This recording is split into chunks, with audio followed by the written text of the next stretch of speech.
Gostei essa ideia de tirar o cérebro da zona de conforto. Então, que tal criar mais conexões cerebrais, hein? O tema da nossa entrevista de hoje é Exercite seu cérebro. E para esse papo cabeça, a gente convidou a neuropsicanalista Priscila Gasparini. Bem-vinda, Priscila. Tudo bom? Tudo bom, prazer. Você vai me ajudar a exercitar um pouquinho Vamos mais lá. o cérebro? Fica à vontade. Bom, a gente vê alguns exemplos ali, né? Na nossa reportagem, para você exercitar o cérebro no dia a dia, trocar o relógio de pulso, comer com a mão invertida, fazer outro trajeto para chegar ao trabalho. O que mais você sugere?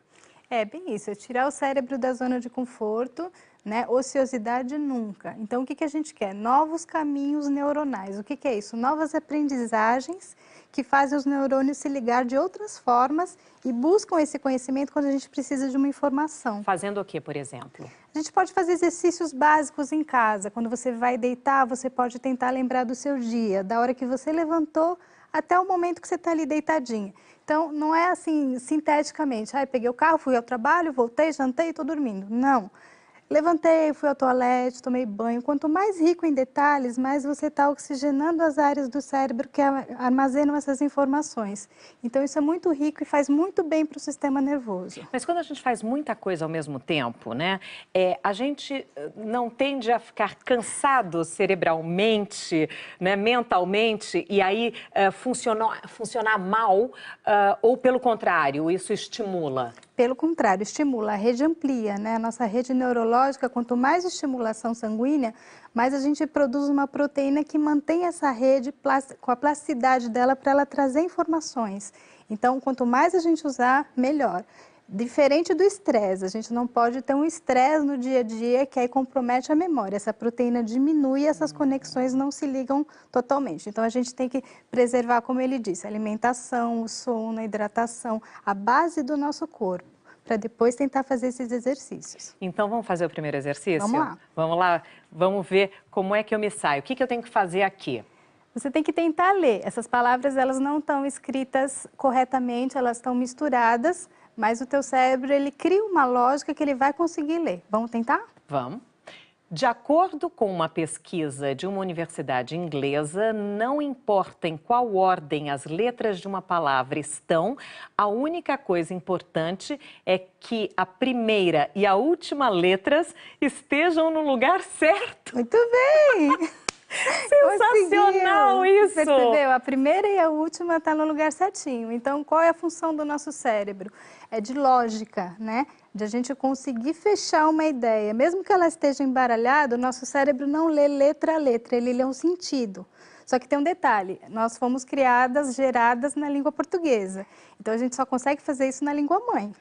Por mais mesmo que você fosse fluente em N línguas, se eu colocasse outra língua que você é fluente, você não conseguiria fazer isso. Muitíssimo interessante. É muito legal. Olha só. Bom, os nossos telespectadores, você sabe, são sempre muito ativos na nossa página, nas redes sociais, e aí mandam perguntas pra gente. O Celso mandou essa pergunta, o Celso Teixeira. Aplicativos e jogos de celular são bons para o cérebro?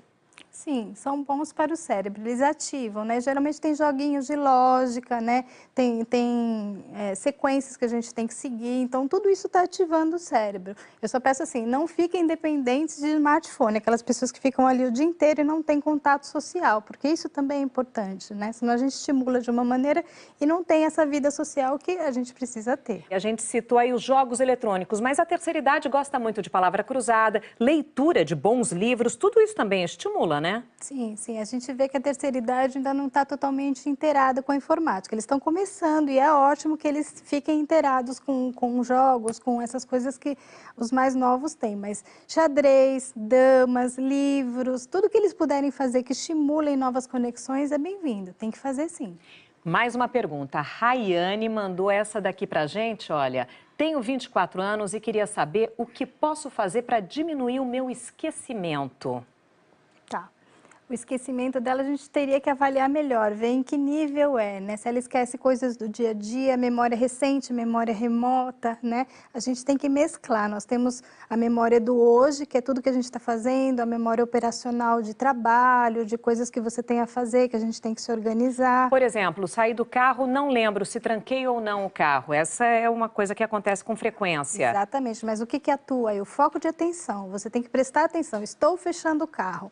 É a velha história do piloto automático do cérebro, né? Você vai fazendo com a cabeça pensando em outra coisa. Não, foca aonde você está e o que você está fazendo. Aí esse tipo de esquecimento não acontece, né? Então, assim, essa memória recente é que é importante para a gente pegar essas pequenas falhas. Então, estimular, precisaria ver em que momento ela está tendo esses esquecimentos. Se for na memória remota, também estimular com fotos, conversar com a família, tentar rever o passado, tentar ver se houve algum trauma, alguma coisa que bloqueou essa informação. Então, precisaria ver esse esquecimento, que nível que é para a gente poder avaliar melhor. Existe algum alimento indicado que ajude a manter ou estimule, enfim, a memória? Nós temos que ingerir bastante vitamina B, né? Então, assim, grãos de feijão, ervilha, a castanha que você ganhou no bloco anterior, a gente indica 2 por dia também para que fique essa proteína que cuida da plasticidade do sistema nervoso. Então, esses alimentos são legais. Hidratação, 2 litros de água por dia. Sem água, o nosso cérebro não funciona bem, né? E ele é o chefe. Se ele não está bem, nada vai funcionar bem no corpo. Priscila, muitíssimo obrigada pela sua presença Obrigada aqui. eu. Se eu pudesse, eu continuaria, mas você pode continuar, viu? É só dar um pulinho lá no nosso site, manda as perguntas para a Priscila, que ela vai responder durante a semana. No nosso site você também vai encontrar algumas brincadeirinhas para exercitar o seu cérebro. Eu vou lá depois do programa que eu quero continuar brincando. Adorei. Muitíssimo obrigada, Priscila. Obrigada eu.